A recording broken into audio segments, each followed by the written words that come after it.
No one remembered the exact day it began. Some said it started the day strange ships appeared on the water. Others said it began when elders stopped smiling. What everyone agreed on was this: life changed quietly before it changed loudly. The colonized country was once peaceful.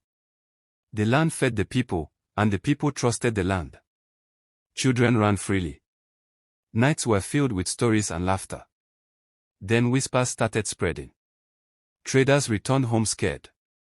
Fishermen said the sea no longer felt friendly. Something unseen was moving closer.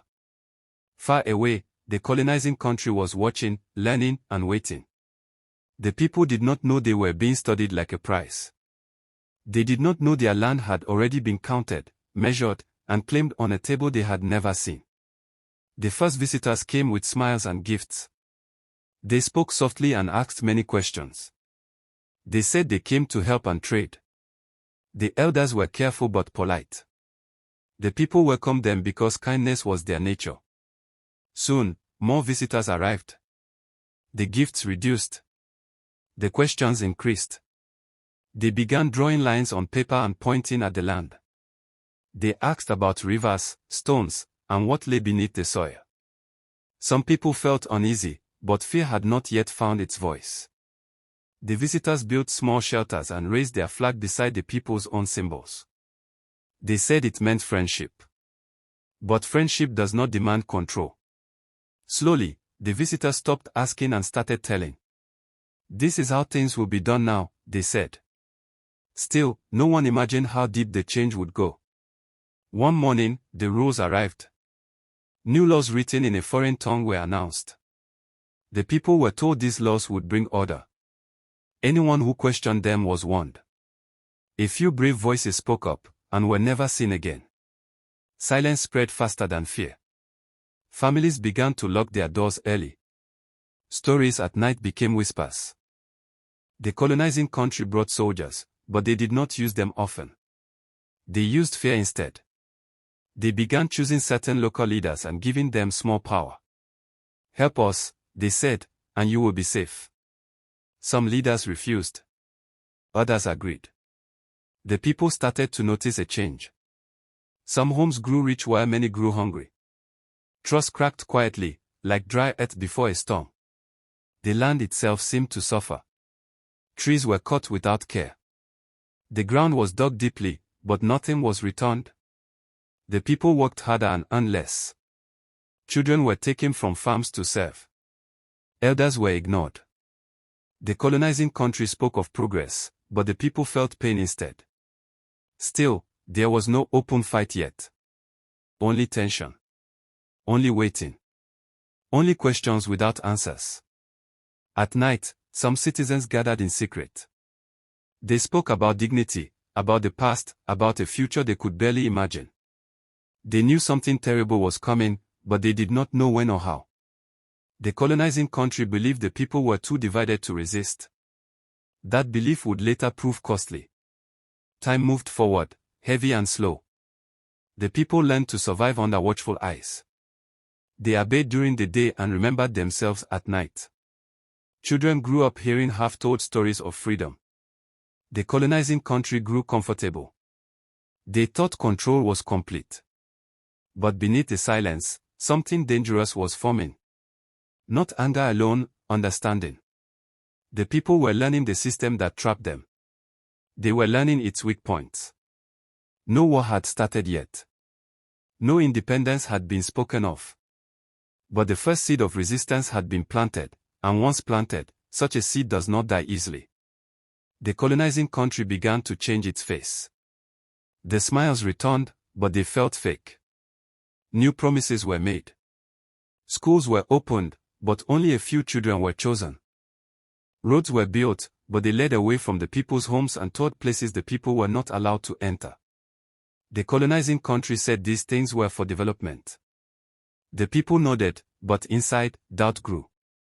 Why did development feel like loss? Why did learning come with obedience? Some parents refused to send their children away. Others felt they had no choice. Hunger can silence pride. Slowly, the people began to notice that the future was being shaped without them. Decisions were made in rooms they could not enter, in words they could not understand. The chosen local leaders became more powerful. They stood between the people and the colonizing country. They collected taxes. They enforced rules. Some tried to protect their people quietly. Others enjoyed their new power too much. The gap between the leaders and the masses widened. The leaders ate well. The people waited longer for food. Complaints rose, but they were answered with warnings. Be patient, the leader said. This is the way forward. But forward felt like a road with no end. Trust, once broken, does not heal easily. The people began to look at their leaders differently.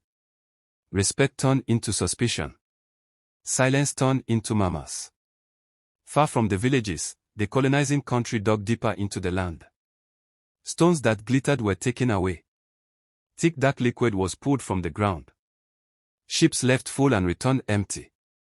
The people saw the wealth leaving but never saw it return. They asked, where does it go? No answer came. Instead, more soldiers arrived. The colonizing country said the soldiers were for protection. Protection from who? The people wondered. There was no war yet. But fear was now part of daily life. Children learned to stop playing when boots were heard. Mothers learned to hide their worry behind tired smiles. One night, something small but powerful happened. A worker refused an order. He said the land was being destroyed. He was beaten publicly. The people watched in shock. That night, sleep refused to come. The next day, whispers filled the air. If one voice could be crushed so easily, what would happen if many spoke at once? The question lingered like smoke. Secret meetings grew larger. People from different beliefs and backgrounds sat together for the first time. Pain made them equal. They did not yet speak of freedom. They spoke of fairness. They spoke of dignity. They spoke of tomorrow. The colonizing country sensed the change. Their tone hardened. Laws became stricter. Punishments became faster. They believed fear would solve everything. But fear has a limit. When people have nothing left to lose, fear loses its power. The land felt tense, like it was holding its breath. No open fight had begun yet. No flags had fallen. But the silence was no longer calm. It was waiting. And waiting, when filled with anger and hope, can be more dangerous than noise. The breaking point did not come with a loud sound. It came with a quiet decision made by many people at the same time. One morning, workers moved slower. Farmers delayed their harvest. Traders closed their stores earlier than usual. Nothing was announced, but everyone felt it. The colonizing country noticed the change immediately. They asked questions. The local leaders gave excuses. But deep inside, everyone knew something had shifted. The people were no longer moving only to survive. They were beginning to resist in small, careful ways. These small actions felt dangerous, but also empowering. For the first time in many years, the people felt a shared heartbeat. Fear was still present, but it was no longer alone. Courage had joined it. At night, secret gatherings became more organized. Messages were passed quietly. Elders, youths, farmers, and workers sat together. Differences that once divided them suddenly felt small compared to the weight they all carried. They did not yet plan war. They planned unity. And unity, once formed, is hard to break. The colonizing country responded with pressure. Taxes were increased. Movement was restricted. Curfews were announced. The soldiers now walked openly, their boots heavy on the ground. They wanted to remind the people who held power. Some citizens were arrested without explanation. Families waited for days, sometimes forever, for their return. Anger spread like fire under dry grass. Still, the people held back. They knew reacting too quickly would destroy them. They watched. They learned. They waited. The colonizing country believed the people would break. They did not understand that patience can also be a weapon. Each act of cruelty was remembered. Each injustice was recorded in the minds of the people. Even children began asking hard questions. Why do they decide for us? Why is our land not ours? These questions frightened the leaders more than protest ever could. Because questions grow. And once they grow, they demand answers. Soon, resistance found its voice. Not in speeches, but in songs. Songs of the past. Songs of strength. Songs that reminded the people who they were before fear arrived. These songs spread quietly, then loudly. The colonizing country tried to ban them. That only made them stronger. The local leaders were divided. Some warned the colonizing country that the people were changing. Others dismissed it, enjoying their comfort. This division weakened the system. When power is split by greed, it creates cracks. Through those cracks, truth enters. The people began to see clearly that the problem was not only the colonizing country, but also those among them who chose power over justice. This realization was painful. It hurt more than foreign control. But it also sharpened their resolve. You cannot fix a problem you refuse to name. The first open clash happened unexpectedly. A peaceful gathering was broken by force. Stones met guns. Cries met commands. Blood touched the soil. The news spread fast. Fear returned, but it was different now. It came with rage. The colonizing country declared the people violent. The people declared themselves awake. There was no turning back. Families argued at night. Some wanted safety. Others wanted freedom. These arguments tore homes apart. Love struggled against survival. Every choice felt dangerous. Every path felt costly. This was the true beginning of the struggle, not the fighting, but the sacrifice. Because once people accept sacrifice, control becomes difficult. As days passed, resistance became organized. Messengers moved quietly. Supplies were hidden. The people learned to protect one another. They were still poorly equipped, but they were rich in purpose. The colonizing country increased its force, believing strength alone could win. They were wrong. Strength without understanding often fails. The land itself seemed to resist. Roads broke. Communication failed. Morale dropped among the soldiers. The people endured hunger, loss, and fear, but they also felt pride. They were no longer invisible. They were no longer silent. Still, victory was far away. Independence had not yet been spoken aloud. War was only beginning to take shape. And the cost, though not yet fully paid, was already heavy. The struggle grew wider and heavier. What started as quiet resistance now touched every corner of the colonized country. Farms were abandoned, not because people no longer loved the land, but because the land had become dangerous. Soldiers moved through fields, searching for signs of rebellion. Homes were searched at night. Doors were broken. Questions were shouted. The people learned to sleep lightly, always ready to run. Some fled to forests. Some crossed borders quietly. Some stayed and endured. The colonizing country announced that order must be restored, but order built on fear is never stable. Every act of force created more anger. Every arrest created 10 more rebels. The people were suffering deeply, yet something strange was happening. Hope refused to die. Even in hunger, people shared food. Even in fear, people protected one another. The struggle had changed them. They were no longer just victims. They were becoming a people with a shared purpose. The world beyond the borders began to notice. Reports of violence and suffering reached other nations. Some pretended not to see. Others watched carefully, waiting to benefit. A few offered words of concern. The colonizing country denied wrongdoing. They said the people were ungrateful and violent. They said control was necessary. Inside the colonized country, unity was tested again and again.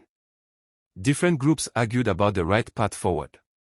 Some wanted immediate freedom, no matter the cost.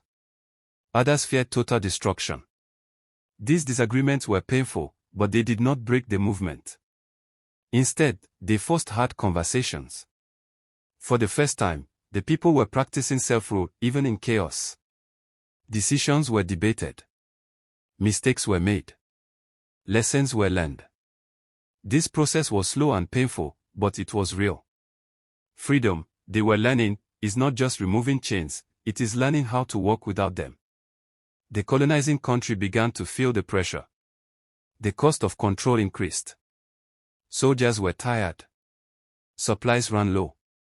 Support from their own people back home weakened. The land refused to be quiet. Resistance appeared where it was least expected. Even some local leaders who once served the colonizing country began to change sides. They had seen too much blood. Others clung to power, believing the colonizing country would protect them. This split weakened the system further. Power that depends on loyalty bought with fear always collapses eventually. The people sensed the shift. They pushed harder, not with reckless violence, but with determination. Protests grew. Strikes spread. The colonizing country responded with threats, but the threats sounded empty now. The balance was changing. Finally, talks were forced. Not because the colonizing country had become kind, but because control was slipping away. Meetings were held. Promises were made. Conditions were argued. The people did not trust easily. They had been deceived before. Still, the idea of independence entered public speech for the first time. It felt unreal. Dangerous. Powerful.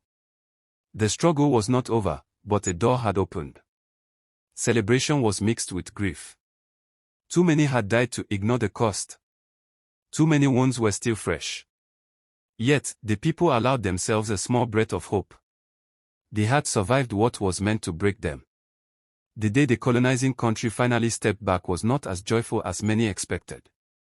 Flags were lowered. Another was raised. But the land was tired. The people were tired. Independence had been won, but freedom felt incomplete. Structures of control still existed. Old leaders remained in place. New ones stepped forward, some with pure hearts, others with hidden hunger. The people stood at a crossroads, though they did not fully see it yet. They believed the hardest part was over. They did not know another struggle was quietly waiting, one without foreign soldiers, but filled with invisible chains. After independence, the colonized country believed the hardest days were over. The people expected peace to come easily, like rain after a long dry season. At first, things looked promising. The foreign flag was gone. The people now spoke boldly in public. New leaders stood before crowds and promised change. But slowly, disappointment began to grow. The structures left behind by the colonizing country remained untouched. The laws still favored a few. The economy still depended on outsiders. Soon, foreigners returned, not as rulers, but as helpers. They spoke of loans, support, and development. The World Bank and IMF arrived with friendly voices and heavy conditions. Money flowed in, but so did rules that weakened local strength. Leaders signed agreements they barely understood or chose to ignore the consequences of. Prices rose. Jobs disappeared. The poor suffered deeply. The people felt trapped again, but this time the enemy was harder to see. There were no soldiers, no guns, no open force, only pressure, death, and silence. As suffering increased, the people began to look inward. They saw that many of their leaders had become comfortable in power. Greed replaced service. Wealth gathered at the top while hunger spread below. The people felt betrayed. This betrayal hurt more than colonial rule because it came from their own. Anger returned, but it was now mixed with understanding. The people realized that freedom without discipline invites destruction. They began to organize again, not blindly, but wisely. They studied history. They observed other nations. They spoke to developed countries that did not seek control. They reduced dependence on the former colonizing country. They demanded transparency. Protests rose, stronger and smarter than before. This time, fear failed completely. Some leaders were removed peacefully. Others resisted and were overthrown. It was painful. It was chaotic. But it was necessary. The people had learned that silence protects only the oppressor. A new direction slowly formed. The country adopted systems that valued accountability. Power was shared more carefully. Education became central. Local industries were rebuilt. Resources were managed with intention. Progress was slow, but it was real. The people were no longer waiting for rescue from outside. They understood that no nation develops by dependency alone. Unity replaced division. Ethnic and class lines softened as shared purpose grew stronger. The country was not perfect, but it was moving forward with its eyes open. The pain of the past became a guide, not a curse. For the first time, development felt like dignity, not display. Time passed, and the colonized country began to stand firmly. Mistakes were corrected openly. Leaders were questioned without fear. Children learned history honestly, not rewritten. The people understood that freedom must be guarded constantly. They also understood that enemies do not always arrive with weapons. Sometimes they arrive with offers that sound too good to refuse. The nation learned to negotiate carefully, borrow wisely, and depend more on itself. It had suffered enough to know the cost of ignorance. In the end, the greatest victory of the colonized country was not independence, nor growth, nor recognition by the world. It was awareness. Awareness that freedom is not an event but a process. Awareness that true power belongs to a united and informed people. Awareness that the future is shaped not by those who rule, but by those who refuse to sleep. Bear this in mind. True freedom is not when a nation removes foreign rulers, but when it removes fear, greed, ignorance, and dependency from within. A country rises when its people understand that help without control is rare, power without accountability is dangerous, and leadership without sacrifice is empty. The deepest wisdom is knowing that the same hands that clap for freedom must also work to protect it. The moral lesson is clear: a nation that forgets its past will sell its future cheaply. The life lesson is simple but heavy: freedom survives only where people stay awake, united, disciplined, and courageous enough to choose long-term dignity over short-term comfort.